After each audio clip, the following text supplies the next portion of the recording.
My name is Dr. Roger McFillin. I'm a clinical psychologist and host of the Radically Genuine podcast.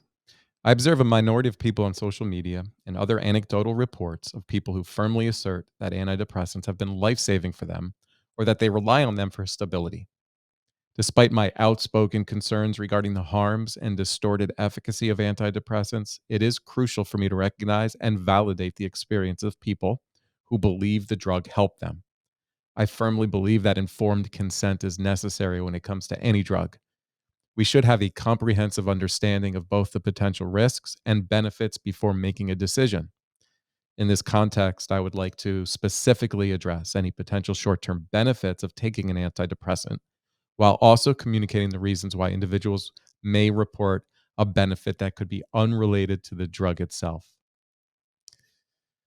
First, many individuals struggling with depression and anxiety harbor a deep sense of hopelessness, believing that their suffering is perpetual and that they are inherently flawed. In our contemporary society, which portrays mental health as a biological illness, there is an amplified sense of optimism that medical interventions can alleviate their distress and address the underlying issue.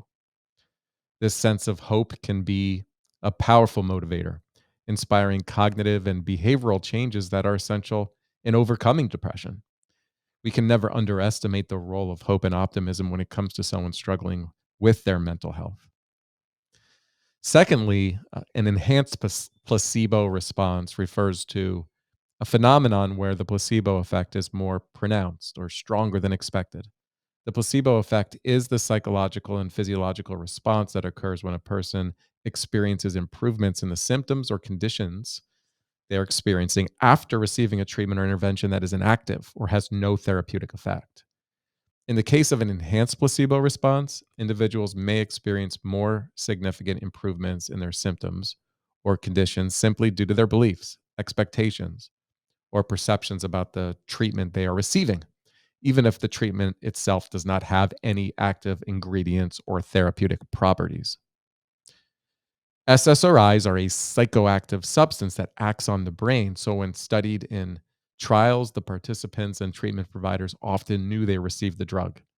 The enhanced placebo response can be influenced by a range of factors, including the individual's level of trust and confidence in the treatment, the context and presentation of the treatment, and the overall therapeutic relationship with the healthcare provider.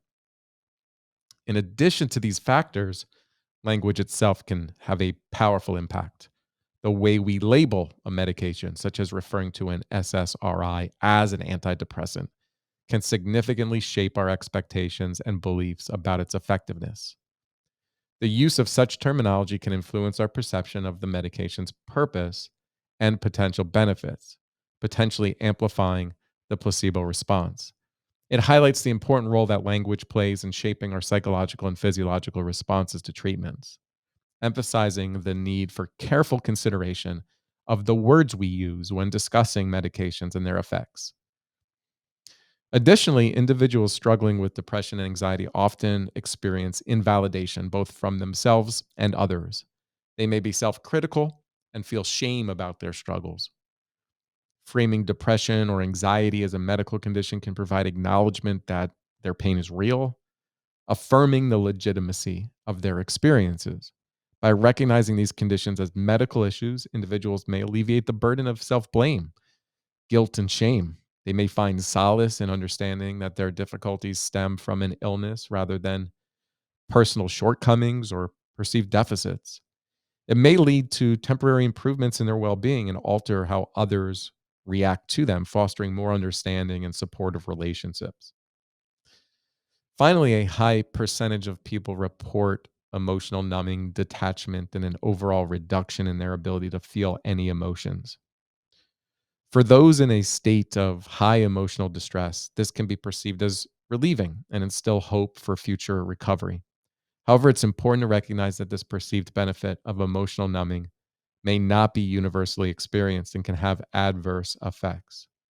While some may find emotional numbing to be a temporary relief, others may report feeling emotionally distant or detached, resulting in diminished range of positive emotions. Furthermore, sexual side effects such as a numbing sensation in the genitals and a decreased libido is frequently reported. It's crucial to differentiate this numbing effect from a genuine recovery from a depressive episode, as emotional numbing is inconsistent with scientific understanding of emotion regulation and the process of recovering from emotional disorders. It's important to note this effect may be temporary as the body adapts to the drug and is often the gateway to higher doses and additional psychiatric drugs that create harm. I would like to emphasize that most emotional struggles in life are indeed episodic and part of the normal human experience. It's important to recognize that the problems influencing our emotional state often resolve naturally over time or through our own adaptive mechanisms. Consequently, attributing the conclusion of a depressive episode solely to the preceding medication is misleading. Many anecdotal reports of antidepressant efficacy stem from these typical scenarios where the natural course of emotional struggles coincides with medication use. This is precisely why randomized controlled placebo trials are of the utmost importance in determining true efficacy. It is worth noting that a significant percentage of individuals who receive placebos also report experiencing benefits. This phenomenon underscores the profound mind body connection that we have yet to fully comprehend or effectively harness. I must stress this critical importance of never abruptly discontinuing an antidepressant drug. Doing so can pose potentially life threatening risks. It is essential to engage in a gradual tapering process under medical supervision, taking into account the dangers associated with drug withdrawal. Please, if you like this content, subscribe to the Radically Genuine podcast and YouTube channel. You can't consent unless you are informed.